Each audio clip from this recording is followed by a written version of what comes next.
الحمد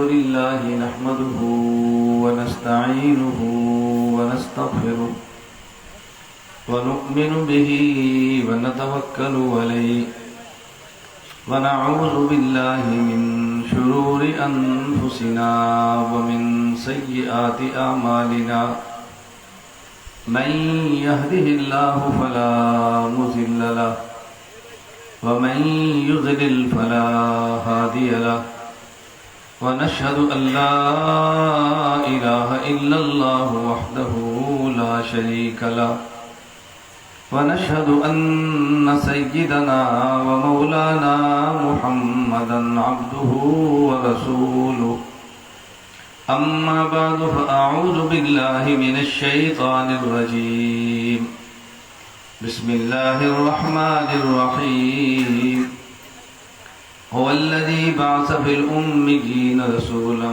منهم يتلو عليهم آياته ويزكيهم ويعلمهم الكتاب والحكمة وإن كانوا من قبل لفي ضلال مبين وآخرين منهم لما يلحقوا بهم وهو العزيز الحكيم ذلك فضل الله يؤتيه من يشاء والله ذو الفضل العظيم يا رب صل وسلم دائما أبدا على حبيبك خير الخلق كلهم هو الحبيب الذي ترجى شفاعته لكل هول من الأهوال مقتحم اللهم صل على محمد وعلى آل محمد كما صليت على إبراهيم وعلى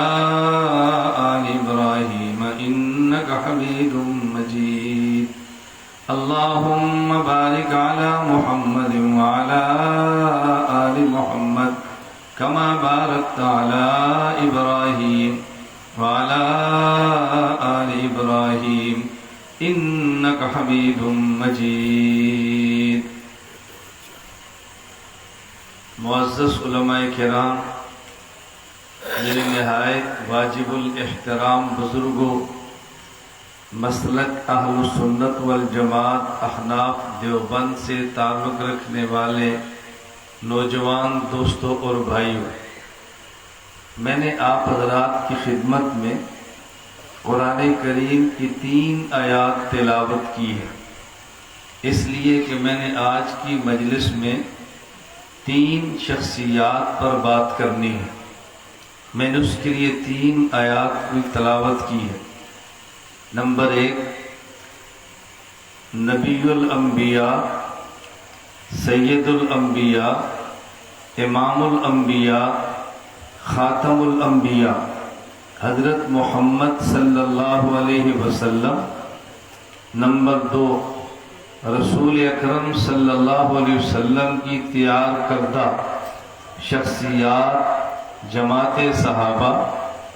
نمبر 3، صحابہ کرام رضی اللہ تعالی عنہم اجمعین سے براہ راست حدیث پڑھنے والے صحابہ کرام کے شاگرد امام اعظم ابو حنیفہ نعمان بن ثابت رحمہ اللہ تعالی۔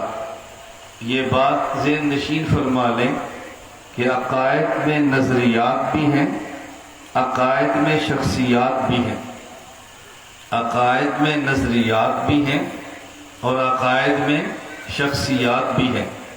اس لیے ہم عقائد میں نظریات پر بھی بات کرتے ہیں اور ہم عقائد میں شخصیات پر بھی بات کرتے ہیں کہ ہمارا ان شخصیات کے بارے میں کیا عقیدہ ہے۔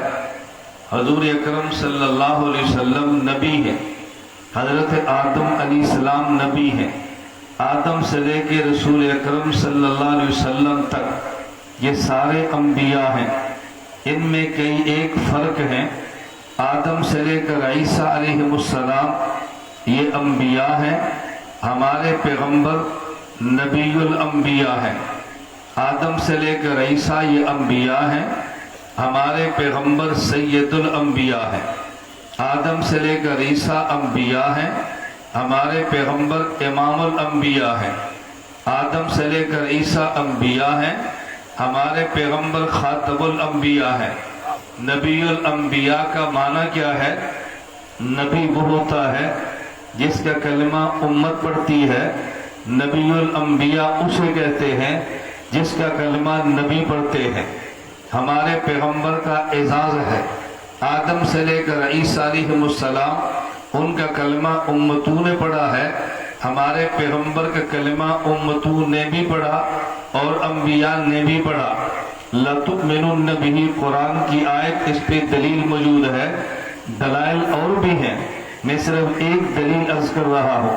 ہمارے پیغمبر صلی اللہ علیہ وسلم نبی الانبیاء ہیں، ہمارے پیغمبر نبی الانبیاء ہیں، آدم سے لے کر عیسیٰ وہ انبیاء ہیں، ہمارے پیغمبر نبی الانبیاء ہیں، آدم سے لے کر عیسیٰ یہ انبیاء ہیں اور ہمارے پیغمبر امام الانبیاء ہیں۔ توجہ سے بات سمجھنا، ہمارے پیغمبر امام الانبیاء ہیں۔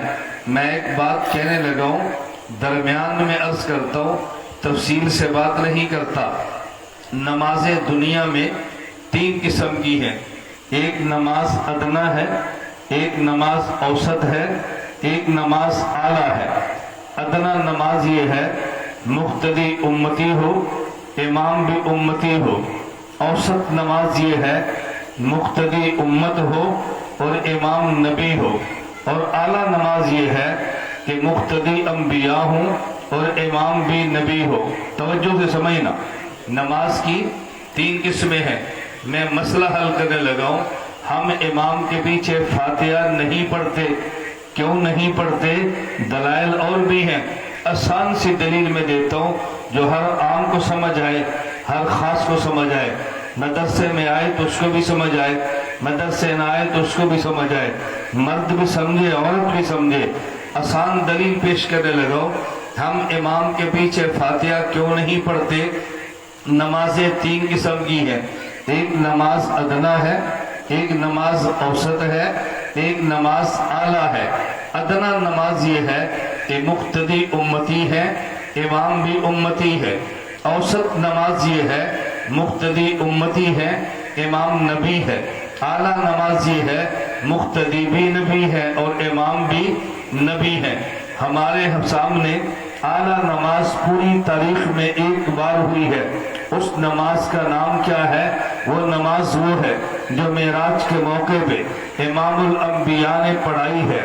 آدم سے لے کر عیسیٰ انبیاء مقتدی بنے ہیں، ہمارے پیغمبر امام الانبیاء بنے ہیں۔ یہ سب سے اعلیٰ نماز ہے۔ ہم نے دیکھنا یہ ہے اس اعلیٰ نماز میں جو مقتدی تھے انہوں نے امام کے پیچھے فاتحہ پڑھی ہے یا امام کے پیچھے فاتحہ نہیں پڑھی۔ اس کی سب سے آسان دلیل یہ ہے، بھئی آپ کسی طالب علم سے کہو آپ سورہ یاسین سناؤ، وہ کہے گا کہ میں نے تو ابھی تک سورہ یاسین پڑھی نہیں، میں تو 21واں پارہ پڑھ رہا ہوں۔ آپ کسی طالب علم سے کہو نہیں آپ مجھے شرح جامی کی فلاں بات بتاؤ، وہ کہے گا میرے پاس تو شرح جامی آئی ہی نہیں ہے، مجھے تو نحو میری ملی ہے، میں شرح جامی کہاں سے سناؤں؟ بھئی سوال یہ ہے، انبیاء نے اعلیٰ نماز میں سورۃ الفاتحہ امام کے پیچھے پڑھی ہے یا نہیں؟ اس کے لیے بنیادی بات یہ ہے کہ انبیاء کو فاتحہ ملی ہے یا نہیں۔ اگر انبیاء کو فاتحہ ملی ہے تو ہم سوچ لیں گے شاید پڑھی بھی ہو، تو جب ملی ہی نہیں ہے تو پڑھے گے کیسے؟ قرآن کہتا ہے وَلَقَدْ آتَيْنَاكَ سَبْعًا مِنَ الْمَثَانِي وَالْقُرْآنَ الْعَظِيمَ۔ اے میرے پیغمبر یہ تیری خصوصیت ہے، ہم نے فاتحہ تجھے دی ہے، جب جسے ملی ہے وہی پڑھے گا، جسے نہیں ملی وہ پڑھے گا نہیں۔ پتہ چلا کہ وہ نماز جو سب سے اعلیٰ ہے اس میں مقتدی امام کے پیچھے فاتحہ نہیں پڑھتا۔ اگر قیامت کے دن خدا اعلان فرما دے وہ نمازی کھڑے ہو جائیں جو امام کے پیچھے فاتحہ نہیں پڑھتے، تو جس صف میں آدم سے عیسیٰ ہوں گے اس صف میں ہم بھی ہوں گے۔ اتنی آسان سی بات ہے کہ مشکل دلیل ہے؟ بولیے مشکل دلیل ہے؟ یہ تو بہت آسان سی، میں نے ایک اشارہ کیا ہے، ہمارے پاس تو بہت دلائل ہیں، میں تو اشارہ کر رہا ہوں، میں صرف بتا رہا ہوں آدم سے لے کر عیسیٰ انبیاء ہیں، ہمارے نبی بولیے امام الانبیاء آدم سے لے کر عیسیٰ یہ انبیاء ہیں، ہمارے نبی امام الانبیاء ہیں۔ آدم سے لے کر عیسیٰ یہ انبیاء ہیں، ہمارے نبی سید الانبیاء ہیں، افضل الانبیاء ہیں۔ میں ایک ایک دلیل دے رہا ہوں، ہمارے پیغمبر افضل الانبیاء ہیں، سید الانبیاء ہیں۔ اس کی دلیل کیا ہے؟ یہ دلیل تھوڑی سی دقیق اور پیچیدہ ہے، لیکن آپ اہل علم ہیں، مجھے بہت زیادہ آسان کرنے کی ضرورت شاید پیش نہ آئے۔ توجہ سے بات سمجھیں۔ دنیا میں کمالات کی دو قسمیں ہیں، ایک کمال علمی ہے، ایک کمال عملی ہے۔ نبوت کمال علمی کا نام ہے، نبوت کمال عملی کا نام نہیں ہے، نبوت کمال علمی کا نام ہے۔ اس پہ دلیل کیا ہے؟ پہلے سمجھیں کمال کسے کہتے ہیں؟ کمال اس خوبی کو کہتے ہیں کہ جو صاحب کمال میں ہو تو دوسرے میں نہ ہو، یا جتنی صاحب کمال میں ہے اتنی دوسری میں نہ ہو۔ اگر کوئی میرا شاگرد کہہ دے کہ میرے استاذ کا کمال یہ ہے یہ 4 گھنٹے پڑھاتے ہیں، دوسرا شاگرد کہہ دے میرا استاذ 5 گھنٹے پڑھاتا ہے، تو میرا کمال کیسے ہوگا؟ میرا کمال تو وہ ہوگا جو مجھ میں ہو دوسرے میں نہ ہو، یہ جتنا مجھ میں ہے اتنا دوسرے میں نہ ہو۔ نبوت کا کمال کمال علمی ہے۔ اس پہ دلیل کیا ہے؟ ایک نبی ہے، ایک نبی کی امت ہے۔ ہم نے دیکھنا یہ ہے کہ نبی کی امت میں کوئی آدمی علم میں نبی سے بڑھ سکتا ہے، نبی کی امت میں کوئی آدمی بظاہر عمل زیادہ کر سکتا ہے۔ ہاں ہم دیکھتے ہیں ہمارے پیغمبر نے 23 سالہ دور نبوت میں حج 1 کیا ہے، امتی 50 کرتا ہے۔ ہمارے نبی نے عمرے 4 کیے ہیں، امتی ایک رمضان میں 30 عمرے کر لیتا ہے۔ ہمارے پیغمبر نے پوری زندگی میں قرآن مکمل 1 بار پڑھا ہے، امتی رمضان میں 4 بار پڑھتا ہے۔ معلوم ہوا کہ عمل کو دیکھیں گے تو بظاہر کے لفظ کو یاد رکھیں گے، کبھی اعتراض نہیں ہوگے۔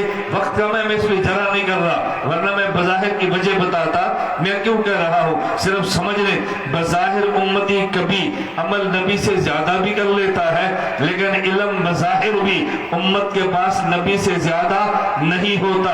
اگر کمال عملی یہ نبوت کمال عملی ہوتا تو کبھی امت کے بظاہر عمل بھی نبی سے زیادہ نظر نہ آتے۔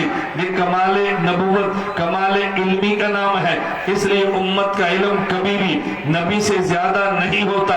نبوت کمال علمی کا نام ہے۔ توجہ رکھنا، قرآن اعلان کرتا ہے تلک الرسل فضلنا بعضهم علی بعض، بعض رسولوں سے افضل ہے۔ قرآن اعلان کرتا ہے وَلَقَدْ فَضَّلْنَا بَعْضَ النَّبِيِّينَ عَلَى بَعْضٍ، بعض نبی دوسرے بعض نبیوں سے افضل ہے، رسولوں سے افضل ہے، نبی سے افضل ہے۔ وجہ فضیلت کیا ہے؟ اگر آپ کہیں گے وجہ فضیلت ان کا عمل ہے تو پھر نوح علیہ السلام کو حضرت محمد صلی اللہ علیہ وسلم سے افضل ہونا چاہیے، کیونکہ ہم ان کے عمل دیکھتے ہیں۔ فَلَبِثَ فِيهِمْ أَلْفَ سَنَةٍ إِلَّا 50 عاما، وہ 950 سال کے بنتے ہیں۔ ہمارے پیغمبر کے دیکھے تو 23 سال کے بنتے ہیں، لیکن نوح افضل نہیں ہے، افضل پھر بھی ہمارے پیغمبر ہیں۔ اس کی وجہ یہ ہے کہ نبوت کمال علمی کا نام ہے۔ جس نبی کے پاس جتنا علم ہوگا وہ نبی تمام انبیاء سے افضل ہوگا۔ ہمارے پیغمبر کے پاس علم تمام انبیاء سے زیادہ ہے، اس لیے افضل الانبیاء ہے۔ اگر کوئی دلیل پوچھے ہمارے نبی کے پاس علم سارے نبیوں سے زیادہ ہے، تمہارے پاس دلیل کیا ہے؟ میں دلائل کی بات کرتا ہوں، لیکن آج کی مجلس میں ایک ایک دلیل پیش کر رہا ہوں۔ آپ قرآن کریم کھولیے، وَإِذْ أَخَذَ اللَّهُ مِيثَاقَ النَّبِيِّينَ لَمَا آتَيْتُكُم مِّن كِتَابٍ وَحِكْمَةٍ ثُمَّ جَاءَكُمْ رَسُولٌ مُصَدِّقٌ لِّمَا مَعَكُمْ۔ اللہ ہمارے نبی کے بارے میں فرماتے ہیں یہ مصدق ہے، اور کس کے مصدق ہے؟ حضرت موسیٰ کی تورات کے، حضرت عیسیٰ کی انجیل کے، حضرت داؤد کی زبور کے، بقیہ انبیاء کے صحیفوں کے مصدق کون ہوتا ہے؟ اگر میرے پاس کوئی بچہ کتاب لائے تیری آپ نحو میر کی کتاب ہے، اس پہ تقدیس لکھ لو، میں تبھی لکھوں گا جب میں نحو کو جانتا ہوں۔ اگر میں نحو کو جانتا ہی نہیں میں تصدیق کیا کروں گا؟ وہی مصدق وہی ہوتا ہے جس کی تصدیق کرے، اس کا علم اس کے پاس ہو۔ اگر میرے محمد تورات کے مصدق ہے، اس کا معنی تورات کا علم ان کے پاس ہے۔ اگر انجیل کے مصدق ہے، انجیل کا علم ان کے پاس ہے۔ اگر زبور کے مصدق ہیں زبور کا علم ان کے پاس ہے، اگر بقیہ صحف کے مصدق ہیں تو بقیہ صحف کا علم ان کے پاس ہے۔ قرآن کی آیت بتا رہی ہے میرے محمد کے بعد گزشتہ انبیاء کے جو علوم تھے وہ سارے تھے اضافی علم، علم القرآن تھا، تو پھر ماننا پڑے گا حضرت محمد کا علم تمام انبیاء سے زیادہ ہے۔ نبوت کمال علمی کا نام ہے، جس نبی کے پاس علم زیادہ وہ دوسرے نبیوں سے اعلیٰ۔ ہمارے پیغمبر کا علم تمام انبیاء کے علوم سے زیادہ ہے، ہمارے نبی افضل الانبیاء ہے۔ میں نے کہا آدم سے لے کر عیسیٰ یہ انبیاء ہے، ہمارے نبی نبی الانبیاء ہے۔ آدم سے لے کر عیسیٰ یہ انبیاء ہے، ہمارے نبی امام الانبیاء ہے۔ آدم سے لے کر عیسیٰ یہ انبیاء ہے، ہمارے نبی سید الانبیاء ہے۔ آدم سے لے کر عیسیٰ انبیاء ہے، ہمارے نبی خاتم الانبیاء ہے۔ خاتم الانبیاء کا معنی کیا ہے؟ ایک معنی وہ ہے جو ماں اور شما کرتے ہیں، ایک معنی وہ ہے جو دیوبند کا بانی قاسم نانوتوی کرتا ہے۔ ایک وہ ہے جو قاسم، لیکن قاسم نانوتوی پڑھے تو پھر قاسم نانوتوی کو پڑھے تو پتہ چلے دیوبند کیا ہے۔ جب ہم نے پڑھنا ہی نہیں تو قاسم کے دفاع کیوں کریں گے؟ جب پڑھنا ہی نہیں تو پھر اکابر دیوبند کا تذکرہ کیوں کریں گے؟ بات توجہ سے سمجھنا۔ حضرت نانوتوی جو خاتم النبیین کا معنی کرتے ہیں، میں نے بار بار کہہ دوں، میں تفسیر میں نہیں جا رہا، میں نے 3 شخصیات پہ بات کرنی ہے۔ خاتم الانبیاء کا معنی عام طور پہ ہم معنی یہ کرتے ہیں آخری نبی۔ مولانا قاسم نانوتوی فرماتے ہیں صرف آخری ہونا یہ وجہ فضیلت نہیں ہے۔ صرف آخری ہونا، مطلب سمجھیں، صرف آخری ہونا وجہ فضیلت۔ خلفاء راشدین میں سے اول الخلفاء کون ہے؟ ابو بکر صدیق خاتم الخلفاء۔ علی المرتضیٰ افضل کون ہے؟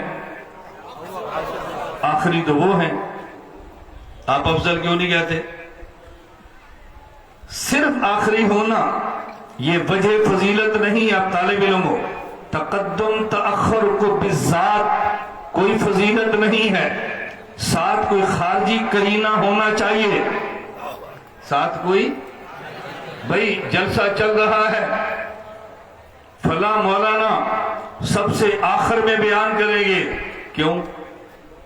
وجہ بھی ہونی چاہیے نا، اس لیے کہ ہم نے آخر میں چندہ کرنا ہے، وہ چندہ اچھا کر لیتے نہیں، اس سے وہ افضل ہوں گے، بولیے اس سے افضل ہوں گے وہ۔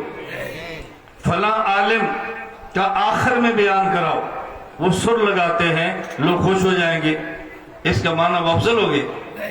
میں وجہ عرض کر رہا ہوں، فلاں عالم کا سب سے آخر میں بیان کراؤ، وہ مہمان ہے، افضل ہو گئے، یہ کوئی وجہ فضیلت ہے؟ بھائی فلاں عالم کا سب سے آخر بیان گیا، کیوں؟ وہ سب سے بڑے عالم ہیں، وجہ فضیلت ہے۔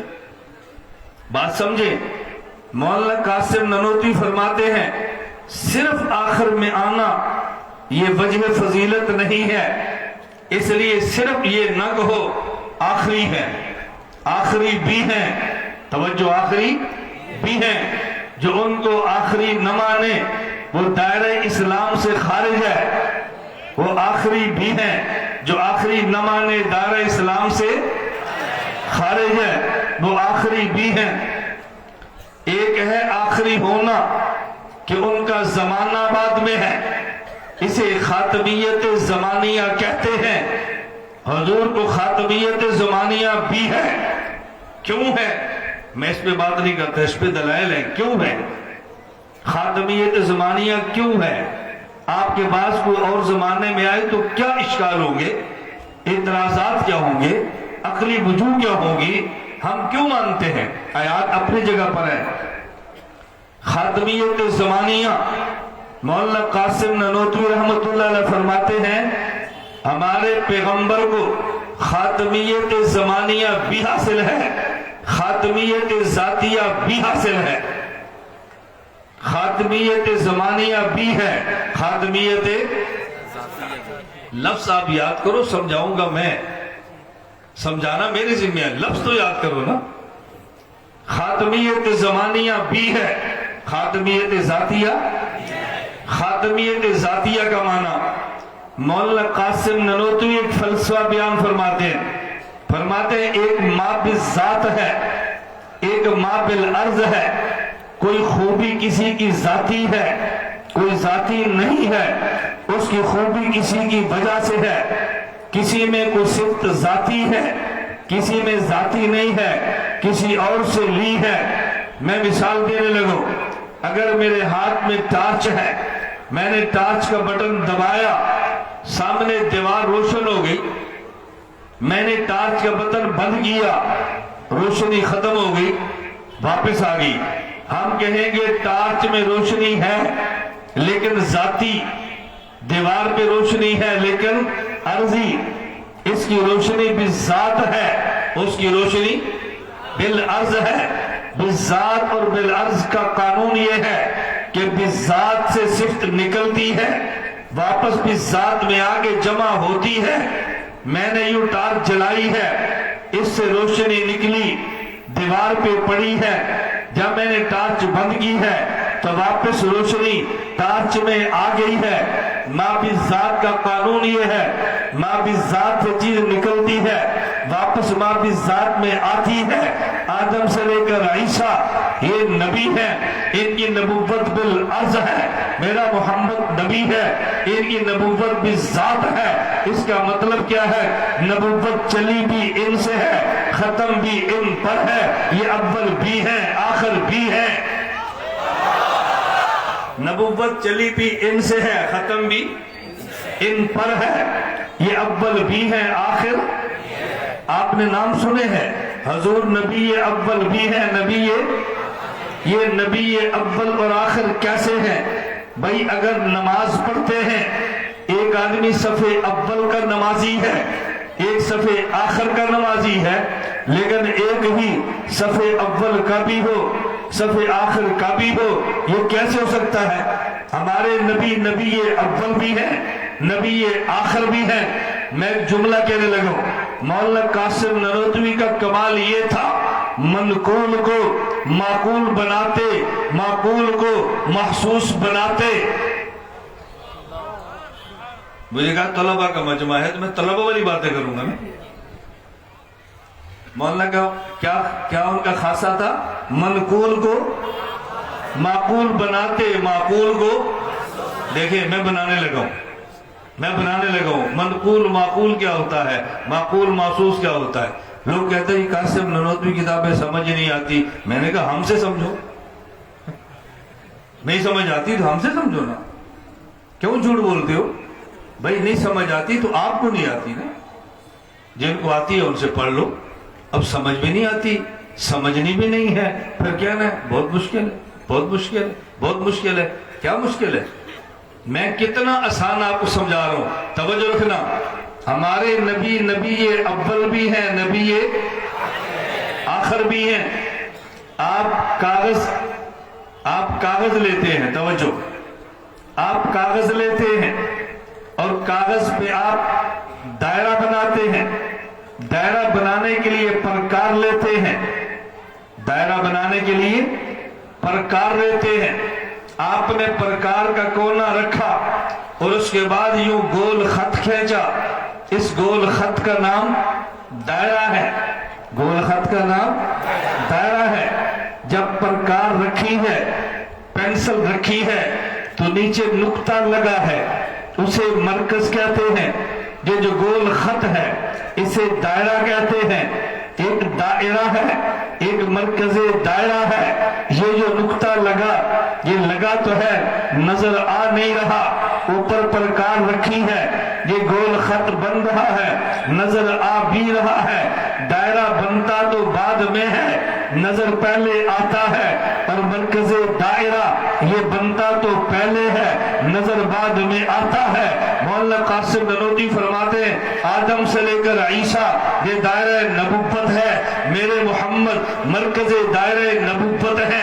اور دائرہ کا قانون یہ ہے، یہ بنتا بعد میں ہے، نظر پہلے آتا ہے۔ مرکز دائرہ بنتا پہلے ہے، نظر بعد میں آتا ہے۔ میرے محمد کنت نبیًا آدم بین الماء والتین، یہ نبی تب بھی تھے جب آدم علیہ السلام نے اعلان نبوت نہیں فرمایا۔ دائرہ بنتا بعد میں ہے، نظر پہلے آتا ہے، مرکز دائرہ بنتا پہلے ہے، نظر بعد میں آتا ہے۔ آدم سے لے کر عیسیٰ یہ دائرہ نبوت ہے، میرے محمد یہ مرکز نبوت ہے، یہ اول ہیں وجود نبوت میں، آخر ہیں ظہور نبوت میں۔ اول ہیں، بولیے اول ہیں وجود نبوت میں، آخر ہیں ظہور نبوت میں، اول بھی ہیں آخر بھی ہیں۔ خاتم النبیین کا معنی یہ ہے ان کی خاتمیت صرف زمانیہ نہیں ہے، خاتمیت ذاتیہ بھی ہے۔ خاتمیت اب یہ کن دلائل سے ثابت ہے؟ یہ تو وقت ہے یہ نا، میں نے یا بنگلہ دیش آیا ہوں، میں نے ہر بیان میں کہا کہ میں نے علماء کو درخواست پیش کی ہے، چھوٹے درخواست پیش کرتے ہیں، یہ بڑے ہم چھوٹے درخواست پیش کرتے ہیں، اور ان نے درخواست ہماری قبول کی ہے۔ میں نے کہا میں اگلے سفر میں آؤں تو مجھے بیان کے لیے 1 گھنٹہ نہ دو، بیان کے لیے 1 دن دو، 1 گھنٹہ نہ دو 1 دن دو، بس یہ طالب علم جانے اور ہم جانے، بس یہ طالب علم ہمارے حوالے کرو اور 1 دن ہمیں دے دو، ہم جائیں اور طالب جانے، پھر دیکھیں عقائد کیسے حل ہوتے ہیں، پھر دیکھیں اعتراض کے جواب کیسے آتے ہیں، پھر دیکھیں طلبہ میدان میں کیسے نکلتے ہیں۔ دلائل کے ساتھ نکلو، نکلیں گے نا بھی انشاءاللہ، دلائل کے ساتھ مدارس سے نکلو۔ میں عرض کر رہا تھا ہمارے پیغمبر نبی الانبیاء ہیں، ہمارے پیغمبر امام الانبیاء ہیں، ہمارے پیغمبر افضل الانبیاء ہیں، ہمارے پیغمبر خاتم الانبیاء ہیں۔ اللہ نے اس نبی کو خاتم الانبیاء بنایا، دین کو قیامت تک رکھنا تھا، دین کو دنیا میں پہنچانا تھا، پوری دنیا میں دین پہنچانے کے لیے اللہ نے ہمارے نبی کو 1.25 لاکھ افراد عطا کیے۔ ان اللہ اختارنی واختار لی اصحابی، نبوت اور ختم نبوت کے لیے مصطفیٰ انتخاب خدا ہے، صحابیت کے لیے یہ صحابہ انتخاب خدا ہے، نبوت بھی وہ بھی ہے، صحابیت بھی وہ بھی ہے، نبوت بھی، بولیے دلائل میرے ذمہ ہے نا، آپ کے ذمہ تو نہیں ہے۔ نبوت وہ بھی ہے، صحابیت، نبوت بھی وہ بھی ہے، صحابیت بھی۔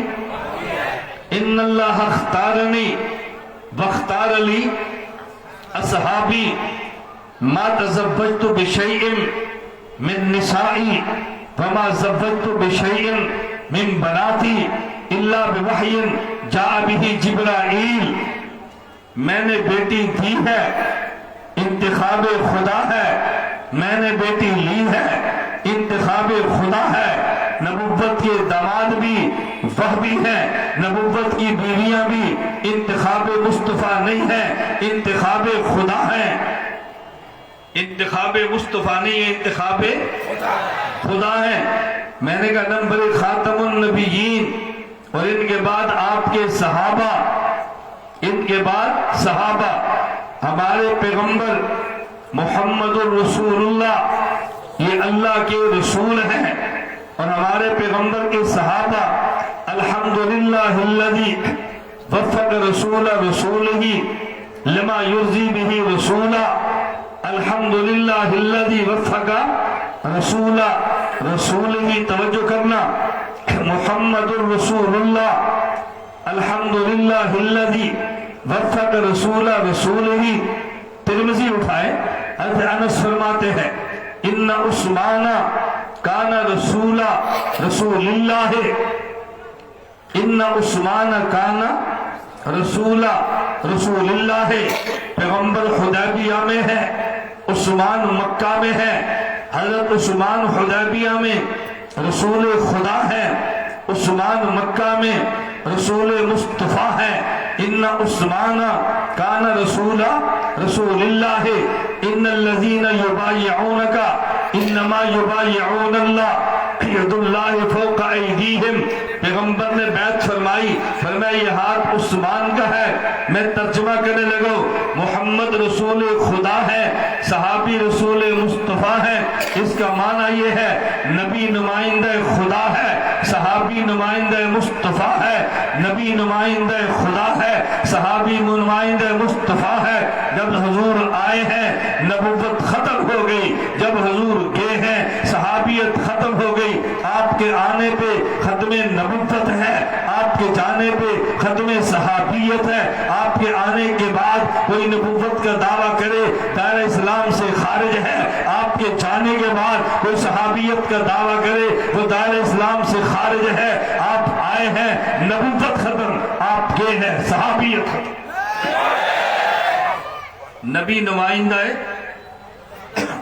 نمائندہ خدا، صحابی نمائندہ انبیاء کی تعداد کتنی ہے؟ بولیے نا، میں تو وہ پوچھتا ہوں جو آپ کو آتا ہے، وہ نہیں پوچھتا جو نہیں آتا۔ انبیاء کی تعداد 1.25 لاکھ ہے، انبیاء کی تعداد 1.25 لاکھ کم و بیش، صحابہ کی تعداد 1.25 لاکھ کم و بیش، انبیاء کی تعداد بھی 1.25 لاکھ، صحابہ کی تعداد بھی 1.25 لاکھ۔ کیوں؟ انبیاء کی تعداد بھی 1.25 لاکھ، صحابہ کی تعداد بھی کیوں؟ وجہ انبیاء کی تعداد 1.25 لاکھ، صحابہ کی تعداد 1.25 لاکھ۔ نبی نمائندہ خدا ہے، صحابی نمائندہ مصطفیٰ ہے۔ اللہ نے ہمارے پیغمبر کو اعزاز دیا، میرے محمد یہ تیرا اعزاز ہے، جتنے نمائندے میرے ہیں اتنے نمائندے تیرے ہیں، جتنے نمائندے میرے ہیں اتنے نمائندے تیرے ہیں۔ محمد پاک پہ نمائندگی خدا ختم ہے، صحابہ کرام پہ نمائندگی مصطفیٰ ختم ہے۔ وہ نمائندہ خدا ہیں، یہ نمائندہ مصطفیٰ۔ میں نے کہا میں نے 3 پہ بات کرنی ہے۔ نمبر 1 حضرت محمد صلی اللہ علیہ وسلم، نمبر 2 صحابہ کرام، نمبر 3 امام ابو حنیفہ، نمبر 3 امام ابو حنیفہ۔ میں یوں بات نہیں کر رہا، میں نے آیات پڑھی ہے، هو الذی بعث فی الامیین، هو الذی بعث فی الامیین رسولا۔ یہ امیین کون ہے؟ هو الذی بعث فی الامیین رسولا۔ آگے فرمائے وآخرین، اللہ نے حضرت محمد کو رسول بنا کے بھیجا امیین میں بھی اور آخرین میں بھی۔ توجہ، امیین میں بھی آخرین میں بھی۔ امیین امیون کی جمع ہے، امیون کسے کہتے ہیں؟ بتاؤ، میں طالب علم ہے نا جی، ان پڑھ۔ رسول اللہ صلی اللہ علیہ وسلم امی تھے، کیا ہو گیا؟ ایسا ترجمہ کرو کہ اعتراض نہ ہو۔ کسی سے سیکھا ہوا نہیں ہے، مکہ والوں نے لکھنا سیکھا ہوا تھا۔ سارے ایسے نہیں تھے کہ کوئی بھی لکھنا نہیں جانتا تھا، جانتے تھے، سارے نہیں تھے، پڑھنے والے بھی تھے۔ تو جب حدیبیہ کا معاہدہ ہو رہا تھا تو معاہدہ لکھا جا رہا تھا نا، یہ کون لکھ رہے تھے؟ عروہ بن مسعود ثقفی کون تھا؟ مکے کا تھا، تو جانتے تھے تبھی تو بات ہو رہی۔ آپ کیسے کہتے ہو لکھنا پڑھنا نہیں جانتے تھے؟ امیین کا معنی کریں، خدا کے لیے بات سمجھو، اپنے اوپر اعتراضات کو بلا وجہ مسلط نہ کیا کرو۔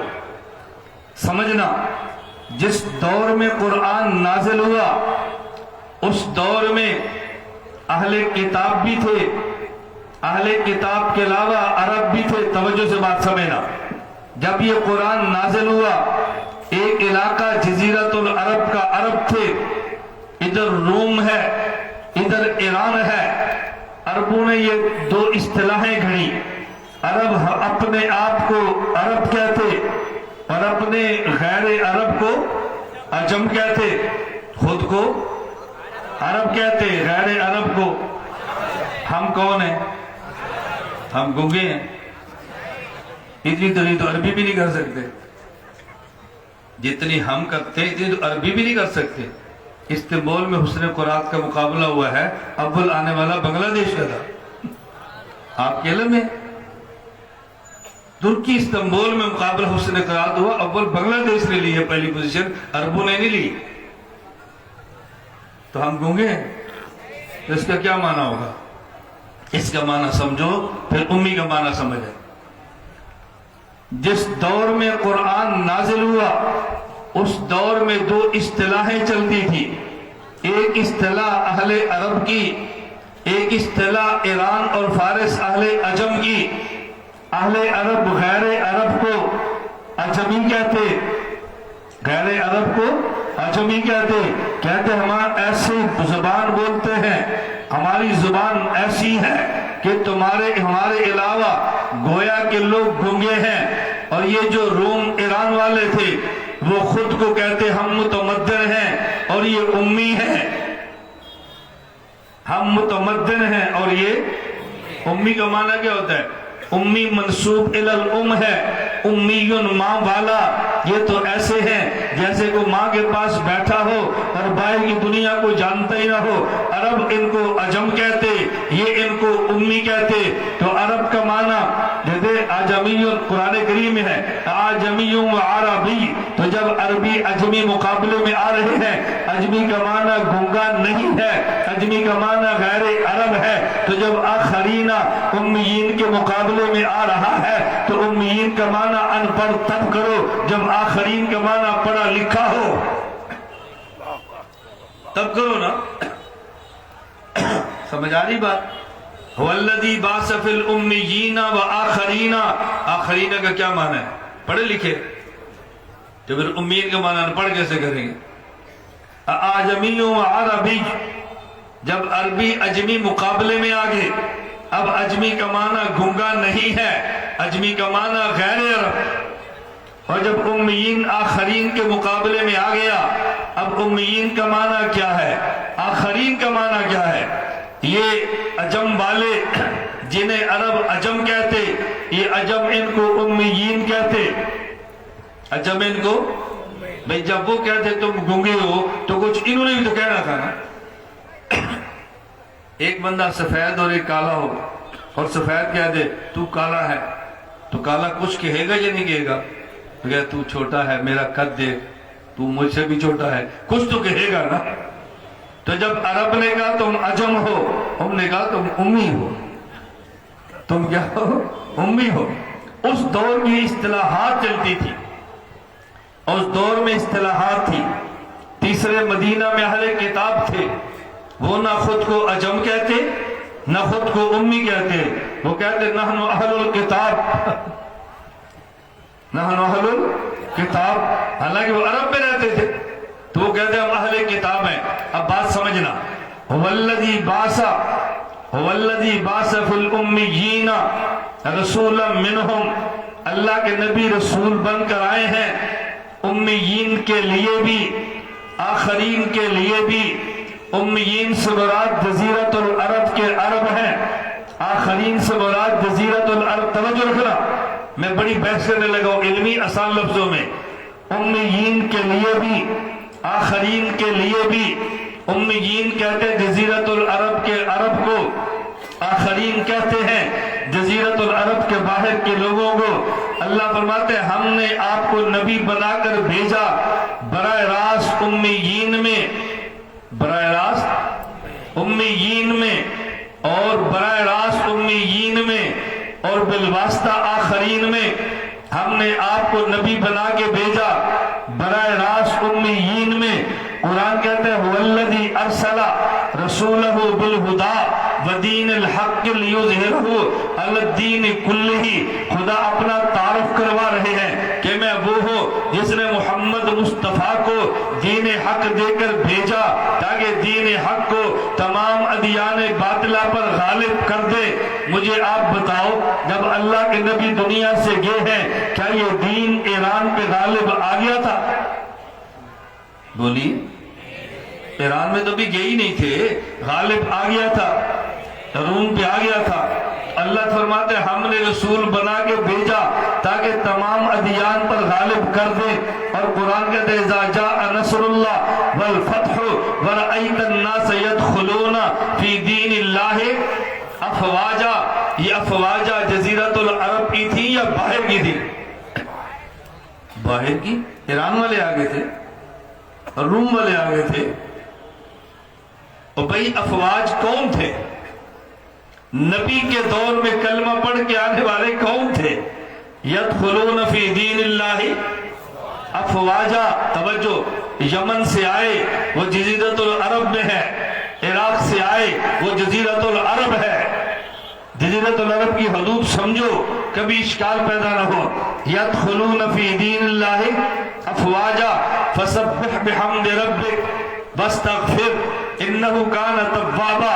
حضور کے جانے کا وقت آ گیا ہے. میں آپ سے پوچھتا ہوں، ہمارے پیغمبر کامیاب ہو کر دنیا سے گئے ہیں. ابھی ایران پہ اسلام نہیں آیا، کامیاب ہو کر گئے ہیں. ابھی روم پہ اسلام غالب نہیں ہوا. کامیاب ہونے کا معنی کیا ہے؟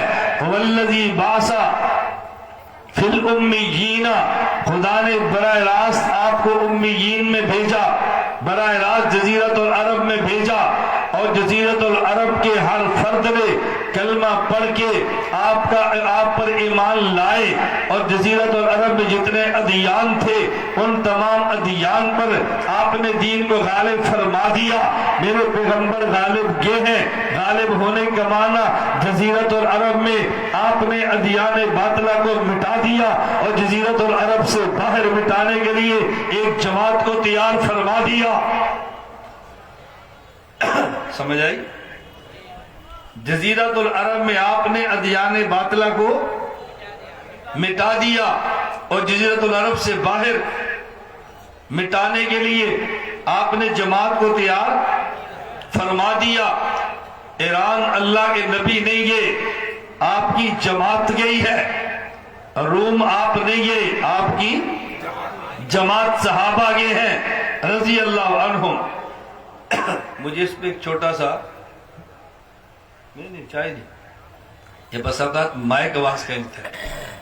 دنیا کے مائک بعض مائک کھینچ نہیں یہ چلتا رہے. کیسے کیا فرق پڑتا ہے؟ میں خطیب تو ہوں نہیں، خطیب تو ٹینشن میں آتے ہیں.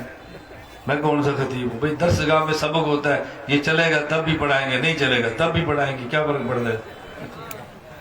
ہم ٹینشن فری لوگ ہیں. مجھے لوگ کہتے ہیں مولانا صاحب آپ جوان لگتے ہیں. میں نے کہا بھی ٹینشن فری ہے تو جوان ہی لگے گے نا. ٹینشن فری ہو آپ بھی جوان لگو گے. ٹینشن فری میں بوڑھا بھی جوان لگتا ہے اور ٹینشن ہو تو پھر جوان بھی بوڑھا لگتا ہے. بات سمجھ آ رہی ہے؟ آپ توجہ رکھیں، میں آپ کو بات سمجھانے لگوں. میرے پاس مرکز، میرا مدرسہ مرکز اہل سنت والجماعت تبلیغی جماعت آئی اور جماعت کے افراد نے مجھے دعوت دی، مولانا صاحب آپ سال لگائیں. میں نے کہا میں نہیں لگاتا. آپ سال لگائیں. میں نے کہا لگاؤں گا بھی نہیں.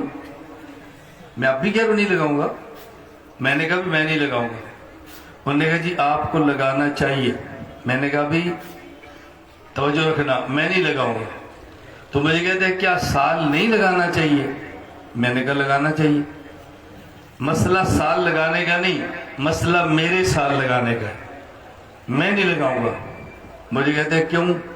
میں نے کہا آپ دلیل دیں. بھئی میں تو فضائل والا نہیں ہوں نا. یہ نہیں میں فضائل مانتا نہیں ہوں، فضائل سناتا نہیں ہوں، دلائل والا ہوں نا. فضائل تو آسان کام ہے. میں نے کہا بھی مجھے دلیل سے قائل کرو. انہوں نے کہا آپ عالمی نبی کے امتی ہیں اور وارث ہیں تو آپ کو پورے عالم میں جانا چاہیے. میں نے کہا وارث وہی کام کرتا ہے جو مورث کرتا ہو. کیا میرے مورث آخری نبی پورے عالم میں گئے ہیں؟ نہیں. میں نے کہا جب وہ نہیں گئے تو میرے ذمہ عالم میں جانا کیسے ہے؟ کہا جی آپ نے صحابہ کو بھیجا ہے. میں اس پہ سنا رہا ہوں، آپ نے صحابہ کو بھیجا ہے. میں نے کہا صحابہ آپ کے شاگرد تھے، یہ میرے شاگرد بیٹھے ہیں، ان کو لے جاؤ. بھئی میرے جانے پہ دلیل پیش کرو نا. بات تو میرے جانے پر. تو جب دلیل نہ بنی تو میں نے کہا آپ سے غلطی کیا ہوئی اس کو سمجھو. آپ سے غلطی یہ ہوئی کہ آپ نے اپنے مرکز کا اصول توڑا ہے. مرکز کے اصول توڑ کے دین کا کام نہیں ہوتا. مرکز کا اصول یہ ہے علماء کے پاس جاؤ ہدیہ پیش کرو. ایسی میں نے کہا آپ نے ہدیہ پیش کیا ہے؟ کہا نہیں. میں ہنسا نہیں رہا, میری عادت ہنسانا نہیں ہے. میں بات ایسے کرتا ہوں کہ ہنستے ہنستے سمجھ آتی ہے, میرا مزاج ہنسانا نہیں ہے. میں نے کہا آپ نے ہدیہ پیش کیا ہے؟ کہا جی نہیں. میں نے کہا اصول یہ ہے کہ عالم کو دعوت نہ دو, کارگزاری سناؤ. تم نے کارگزاری نہیں سنائی, دعوت دی ہے. مرکز کا اصول ہے کہ علماء کو ملو, ہدیہ پیش کرو اور کارگزاری سناؤ. تم نے ہدیہ نہیں پیش کیا, تم نے دعوت دی ہے, تو تمہارا قصور ہے نا, تمہارا قصور ہے, میرا تھوڑا ہی ہے. جاؤ اپنے اصول کے مطابق کام کرو. میں اس پر بات یاد آئی تو میرا ایک سفر تھا پاکستان میں, مانسیرا ایک علاقہ ہے وہاں کا. تو میرے طالب علمی کے ساتھی تھے, ہم جماعت تھے, ملاقات ہوئی. وہ سال میں چل رہے تھے, میں اپنے کام میں چل رہا تھا. دوست تھے, پرانا مزاج تھا, تو کسی مسئلے پہ ان کا جی چاہا کہ مجھ سے بات کریں, گفتگو کریں, مباحثہ کریں کسی بات پہ. تو میں نے کہا میں بات کرنے کے لیے تیار ہوں. میرا سوال یہ ہے کہ آپ بات اصول کے مطابق کریں گے یا اصول توڑ کے کریں گے؟ کہا جی اصول کے مطابق کریں گے. میں نے کہا آپ کی جماعت کا نام کیا ہے؟ کہا تبلیغی جماعت. کہا میری جماعت کا نام کیا ہے؟ کہا جی عالمی اتحاد اہل سنت والجماعت. میں نے کہا تمہاری جماعت کا اصول یہ ہے کہ بحث نہیں کرنی, میری جماعت کا اصول یہ ہے کہ بحث ضرور کرنی ہے. اگر آپ نے بحث کی تو آپ کا اصول ٹوٹ جائے گا, میں نے نہ کی تو میرا ٹوٹ جائے گا. اس لیے آپ سنتے رہیں, میں بولتا رہوں. پھر فائدہ. تو میں نے کہا پھر اصول توڑ کے کرو. میں نے پہلے مجھ سے پوچھا کہ اصول یا اصول کے بغیر؟ آپ نے کہا اصول. تو میں نے کہا بھی سال لگاؤ, جب ختم ہو جائے گا پھر بات بھی کر لیں. میں بات کی سمجھا رہا تھا والذی باس فی کچھ بات سمجھ آئی؟ فی الامیین وآخرین. اللہ کے نبی کو اللہ نے رسول بنا کر بھیجا امیین میں. امیین کا معنی جزیرت العرب کے لوگ, ان کو وہ امیین کہتے تھے. امیین میں یہ ترجمہ نہیں کرنا جو پڑھا لکھا نہ ہو, یہ نہیں کرنا کسی سے نہ پڑھا ہو. میں ان کی مخالفت نہیں کر رہا, میں وہ دے رہا ہوں جو حقائق ہیں اور اس پر الجھن نہیں ہے. امیین میں رسول بنا کے بھیجا. امیین تو وہ تھے, توجہ, امیین تو وہ تھے جو جزیرت العرب کے لوگ تھے. وآخرین, اور آخرین میں نبی بنا کر بھیجا. قرآن کہتا ہے لما یلحقو, توجہ, لما یلحقو بہم, ان آخرین میں جو ابھی تک امیین کے ساتھ ملے نہیں ہیں. اللہ کے نبی کے دور میں یہ ایران والے آخرین اور عرب والے امیین ابھی ملے نہیں تھے. یہ حضور کے جانے کے بعد جب صحابہ عجم میں گئے ہیں, اسلام کو نافذ کیا ہے, اسلام کو غالب کیا ہے, تو پھر یہ آپس میں مل کے ایک ہوئے ہیں. جو پہلے ایک نہیں تھے, امیین الگ تھے, آخرین الگ تھے, نبی کے دور میں تھے. جو میں نے آخرین کا معنی کیا ہے یہ میرا معنی نہیں ہے. آپ اٹھاؤ صحیح بخاری, حضرت ابو ہریرہ رضی اللہ عنہ فرماتے ہیں لما نظر کنا جلوسا عند النبی صلی اللہ علیہ وسلم, ہم اللہ کے نبی کے پاس موجود تھے, وہاں سورت نازل ہوئی اور اس میں یہی آیت تھی وآخرین منہم قلت من ہم یا رسول اللہ. میں نے پوچھا یا رسول اللہ یہ آخرین کون ہے؟ آپ خاموش رہے. میں نے پھر پوچھا من ہم یا رسول اللہ یہ کون ہے؟ آپ پھر بھی خاموش رہے. میں نے پھر پوچھا من ہم یا رسول اللہ یہ کون ہے؟ جب میں نے تیسری بار پوچھا تو اللہ کے نبی فرمانے لگے لو کان الایمان عند الثریا لنالہ رجال او قال رجل من ہؤلاء. اللہ کے نبی نے حضرت سلمان کے کندھے پہ ہاتھ رکھا. یہ سلمان عرب کے تھے یا عجم کے تھے؟ بولیے بولیے, عرب کے تھے یا عجم کے تھے؟ یہ عربی تھے یا اجمی تھے؟ لیکن اجمی تھے کہاں کے؟